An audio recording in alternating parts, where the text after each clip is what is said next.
essa recomendação diz o seguinte, que dentro da escola, o nosso PPP, que é o Projeto Político Pedagógico, e o político aí do meio, ele tem um motivo de existir, gente. O político, ele traz muitas vezes, traz assim no cerne, o nosso papel social da escola.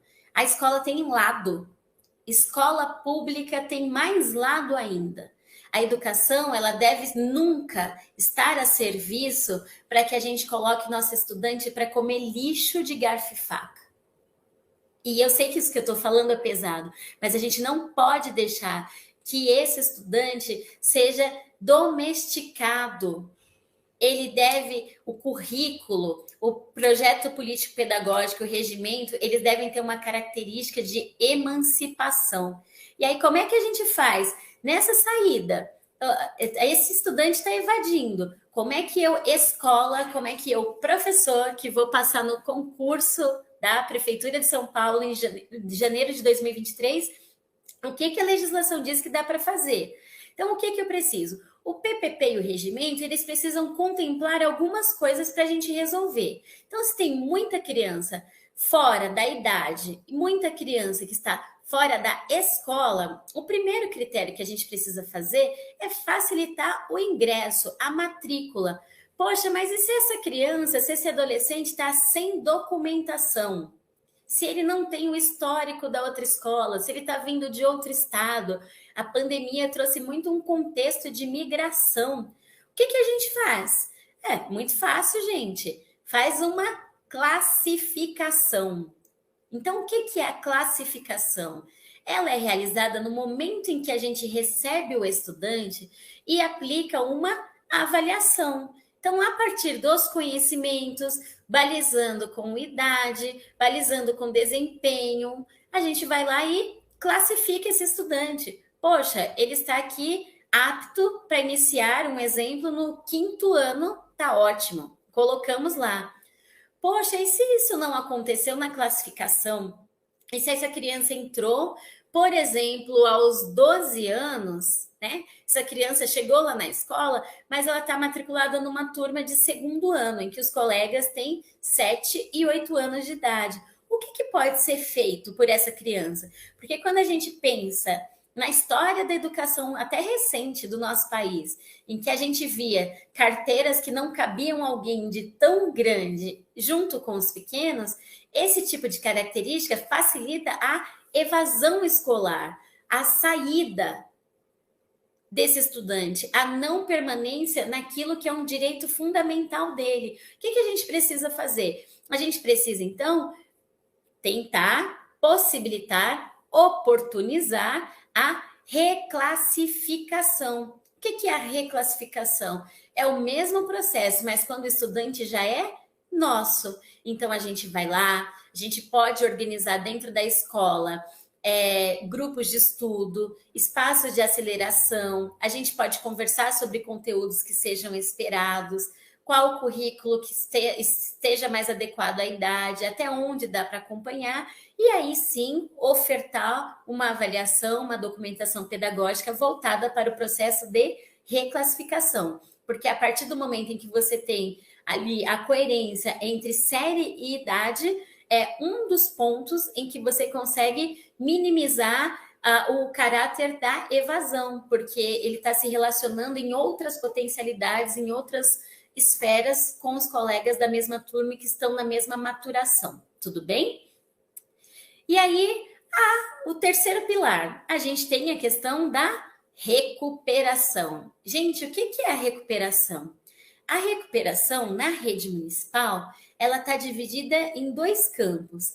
Ela tem a recuperação chamada contínua, que é aquela que acontece em sala de aula, que independente de eu ser professor de educação física, de eu ser professor de história, de eu ser professor de artes, mas que eu tenho que promover ações de recuperação contínua aos meus estudantes, quer seja com alguma atividade que promova diferentes habilidades a partir do mesmo conteúdo que a turma está estudando, quer seja por estratégias adaptáveis que consiga trazer esse estudante que está com a dificuldade dentro da minha aula. E o outro ponto é a recuperação contínua. O que é a recuperação contínua?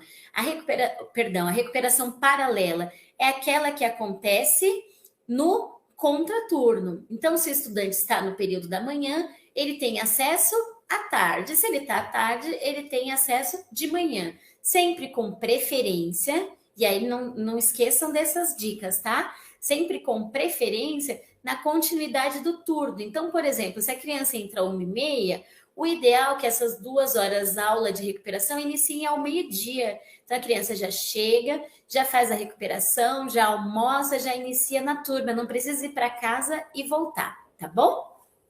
Além disso, essa legislação que é do ano passado, que é num contexto de pandemia, ela também traz uma outra possibilidade desse estudante, se tiver condições, ser promovido para o ano seguinte e que ele possa carregar aquilo que a gente conheceu na faculdade como uma espécie de dependência. Então, consegue trazer componentes curriculares, exceto no ensino médio e no último ano do ensino fundamental, mas que consiga focar naquela recuperação de aprendizagem no ano seguinte, para a gente evitar a questão da repetência e da evasão nas escolas.